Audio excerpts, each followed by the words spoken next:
evening and welcome to RFL. I'm Andrew Whitman, in tonight for Richard French. We are now just 25 days away from the election, and we wrap up the week with yet another busy news day. Tonight, as we learn more about the failed militia plot to kidnap the governor of Michigan, an expert on hate groups will join us to discuss the rise in white nationalism we've seen over the past few years. Then the president, he continues to spew lies about COVID and frankly, just about everything else. A professor who wrote a book about presidential lying will explain why he says Trump is the biggest liar ever to take the oath of office, and he'll explain the dangers that presents to the country. Also, we'll check in on the race for the White House and show you some of the latest polls, and also some new campaign commercials that'll make you laugh or cry, depending on who you're voting for. But we begin with the nationwide COVID outbreak, and we head into the weekend with more than 213,000 Americans having been killed by the virus. And most states now seeing an uptick in cases. We are heading in the wrong direction and doing so just as we enter flu season. More than 56,000 people tested positive in just the past 24 hours. It is the worst day the United States has seen in 2 months. The U.S. now has more than 7.6 million people who have tested positive. That is the most in the world by far. One of those with the virus is, of course, the President of the United States. President Trump has been out of the hospital since Monday, and his doctor just released a memo saying his patient has completed his course of therapy and he's cleared to, quote, safely return to public engagements as early as Saturday. And the president plans to do exactly that. He's planning to invite hundreds of people to the White House lawn for a rally on Saturday, and then he'll speak to supporters in Florida on Monday. But it's worth pointing out the vast majority of health experts say the president should still be in isolation since his case was bad enough to send him to the hospital. And because it's only been 10 days since his diagnosis, we think it may have been even longer than that, but the White House is still refusing to say when Trump last tested negative. When was the president's last negative test prior to his diagnosis? So we don't have that, but we're looking at this from a public health perspective in that when there's an indication of a positive test or symptoms showing, then you go back the 48 hours, you do your contact tracing. It's about preventing further transmission of the disease, and that's why we'll be focused on these diagnostics and the ways of measuring transmissibility, because that's really the public health reason for releasing such information. It's to prevent further transmission of the disease. What you just heard was a non-answer. It's also a very convoluted way of saying the White House just isn't going to tell us when President Trump last tested negative. You also heard him brush off the importance of telling the American people exactly when the president first caught the virus. Why is that so important? Because Donald Trump was in contact with hundreds of people before he announced he was positive via Twitter. That he caught the virus, we only found out last Friday at 1 in the morning. The day before, Trump hosted a fundraiser at his club in Bedminster, New Jersey. Trump went even though he knew he had been exposed to Hope Hicks, who had already tested positive, and didn't make that trip. The night before, he held a rally and fundraiser in Minnesota. 24 hours before that, the president was on stage debating Joe Biden. Now, that debate was notable for how out of control the president was, but also because his family took their masks off in the debate hall and wouldn't put them back on even when asked to do so, even though they were violating health regulations. You can see no masks for the family right there. We need to know when the president knew he had caught COVID because of the people who could have been exposed after coming in contact with him. Then they could contact trace, which is, of course, an essential tool to try and slow the spread of the disease. But the White House has shown little interest in tracing, even though there's a big outbreak at 1600 Pennsylvania Avenue. And that outbreak is larger than originally indicated. ABC News has obtained an internal FEMA memo that says 34 White House staffers and other contacts now have the virus. Previously, we'd been told the number of infected people at the White House was closer to 20.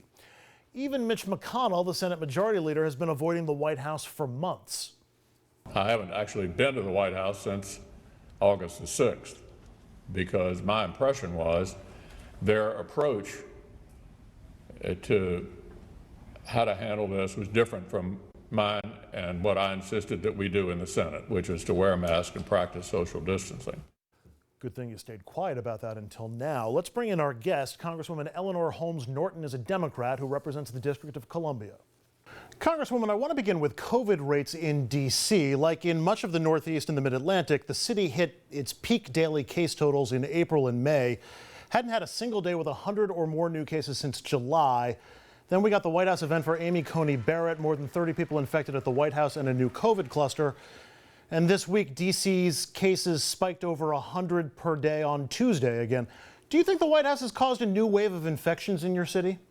It seems pretty clear to me the district had done a better job than virtually any other district in the United States. But we had these super spreader events at the White House, and they have spread to D.C. for this reason. Many people in the White House live in D.C. It's not just what they did at the White House. It's when they go home and carry the virus into our neighborhoods. And there's really no firewall between the federal district and the rest of D.C., as people not familiar with the city might not recognize. And yet, the White House either hasn't done contact tracing or is doing a cursory rush job, depending on who you believe, with little to no communication, even with their own staff. Best estimate is a couple of thousand people work at the White House. And as you mentioned, they live either in D.C. or nearby. Has it surprised you how bad a neighbor the White House is being to D.C. on this? It hasn't surprised me, and I'm sure it doesn't surprise the people I represent. The mayor has offered to do contact tracing for the White House. They initially refused. There is some evidence today that they're willing to cooperate with the mayor of the District of Columbia on contact tracing. Is there anything the city can do to compel greater cooperation and action from the White House? Is there anything Congress can do? There's very little that the city can do. They are local jurisdiction. And Congress is out of session at the moment and won't come back until we get a new bill on the virus. So I think what you're seeing happening is a recognition as more and more people who work in the White House contract the virus. You're seeing the White House wake up to the fact that not only to protect DC residents, but to protect itself, it's got to cooperate with the mayor to do contact tracing. Let's talk about the possibility of another COVID relief bill. As we all know, the president ended talks on Tuesday, then reversed himself Tuesday night. Now there's word of a compromise offer from the White House of $1.8 trillion. Speaker Pelosi has rejected past compromises and offers for piecemeal plans. When it comes to help, people need the help right now. When it comes to the politics, you might be able to get a better deal after the election. You might also get nothing if Trump loses and decides to take his ball and go home and doesn't want to help. Which approach should Democrats go for? Well, Democrats have passed three versions of the so-called HEROES Act. So we kept trying, and actually, as I speak, negotiations are still going on. But it's impossible to go with a White House who first says, no, I don't want any bill. The president pulled out and said no bill.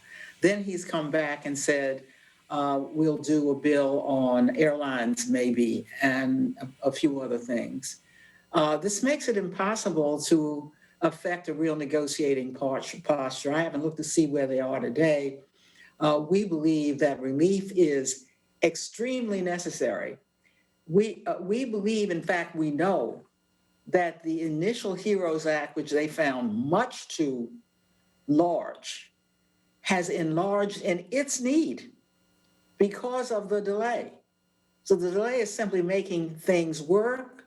And if you looked, you will note that today the news reports that more than half the states have rising cases. We may be in a new phase, a new elevated phase of the virus. And recognizing that, Congresswoman, it's unlikely the Republicans are going to agree for every aspect of a bill that Democrats are seeking. Isn't something in this case better than nothing in the short term, just because the yawning need out there is so great?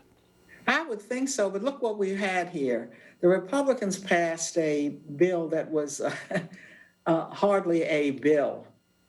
Nobody would agree to that. In fact, they could hardly get their own members to agree to that minor bill. And the only way I can call it is a token bill. So your question should be, well, why did they pass any bill at all, since it was so small and they knew that Democrats couldn't agree to a bill that was only a token? They passed that bill because they are in grave danger of losing the Senate. And they passed that bill only for cover for the 4 or 5 members of the Senate that are now in deep trouble and have a good chance of not making it back to Washington. We're not going to give them that cover with a token bill. It would do almost nothing. Well, we'll keep our fingers crossed that something can get done. Speaker Pelosi today announced a plan to have an independent commission to judge a president's capacity to serve and could trigger the 25th Amendment. Is this just a Trump move, or would this be designed for all presidents? She asked it for this, for what we are seeing in this president. We're not saying all presidents are showing the kinds of signs we're seeing out of the White House. Literally, the White House has gone from one day to the next and then to the next with yet another iteration of the bill he wants forward. So I think what she is seeing is an effect of the virus on the president. And since we're not getting good information on the president's health, I believe that is why she's coming forward with that notion. I grant you that point, but after 3.5 or 4 years of Donald Trump claiming that there's been some coup to try to prevent him from taking office or to knock him out of office, and now Democrats in the House are proposing a bill that could theoretically remove the president 25 days before the election. Optically, does that play into his argument, as fallacious as that argument is, that Democrats really just want to get rid of him? Of course not, because she's calling for a commission, and that commission goes to his actions on the virus. It really doesn't go to what we think will happen anyway, that he will not be elected or reelected president of the United States. Finally, Congresswoman, we saw federal troops on the streets of D.C. and Lafayette Park as the president tried to clear out the park for his photo op. There are a lot of concerns about what might happen if the president loses re-election and his supporters take to the streets. Are you worried about violence in Washington potentially after the election? Remember the violence in Washington when he walked over to the White House. It was a peaceful demonstration. I'm not worried so much about violence in Washington. I am worried about the effect throughout the United States. And my own prediction is that he will be so unsuccessful that they will not be violence, and they won't need to be violence because he will not be successful in staging the coup. The authorities have already pointed out, when press has asked generals and the like whether or not they would act in an effort to undo the election, they've been pretty clear about that. So I think he would be on his own, a leader with nobody to follow. We'll keep our fingers crossed for a quick election decision and a peaceful transition of power if one comes as a result of the election. Eleanor Holmes Norton is the Democratic delegate representing the District of Columbia. Congresswoman, really appreciate the time. Thanks as always. Glad to talk with you. And up next on RFL, a hate crimes expert joins us to discuss the plot to kidnap the governor of Michigan and also the rise in white nationalism we've seen over the past 4 years.